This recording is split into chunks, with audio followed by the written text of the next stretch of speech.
Le logement de la CPE d'un collège de Juvisy-sur-Orge dans l'Essonne, touché par des tirs.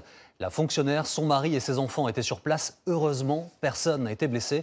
Les toutes dernières informations avec Benoît Cristal, Charlie Nurel et Lou Huppel. Un collège sans histoire et des coups de feu mystérieux. Hier soir à 21h30, 5 tirs retentissent dans ce quartier. Une balle atteint le canapé du logement de fonction de la conseillère principale d'éducation de l'établissement. Elle se trouve à l'intérieur avec son mari et ses 2 enfants. Des riverains entendent les détonations. C'est horrible. J'ai entendu des bruits effectivement comme des coups de feu, mais je pensais que c'était des feux d'artifice. C'est incroyable. À une quinzaine de kilomètres de Paris, ce collège de Juvisy-sur-Orge compte près de 600 élèves. Ici en rouge, le domicile de la conseillère principale d'éducation. Les tirs seraient partis de la rue adjacente. Pour la maire de la commune, le mobile reste incompréhensible. La famille touchée est sous le choc.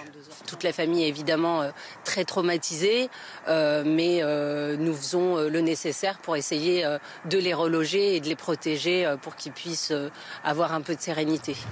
Selon le rectorat, aucune menace n'avait visé le collège ou son personnel avant ces faits. Je reste très prudente sur les motivations de cet acte. Qui était visé? Est-ce que cette famille était visée spécifiquement? Est-ce que c'est l'institution qui était visée? Pourquoi y a-t-il eu des tirs dans ce quartier qui est extrêmement calme?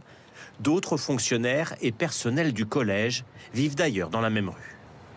On va s'entretenir ce soir avec les personnels concernés et ceux qui vivent sur site. Il faut qu'on apporte des réponses, y compris pour la rentrée des élèves dans quelques jours.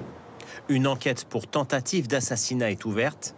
La conseillère principale d'éducation et sa famille seront placées sous protection policière dans les 24 heures.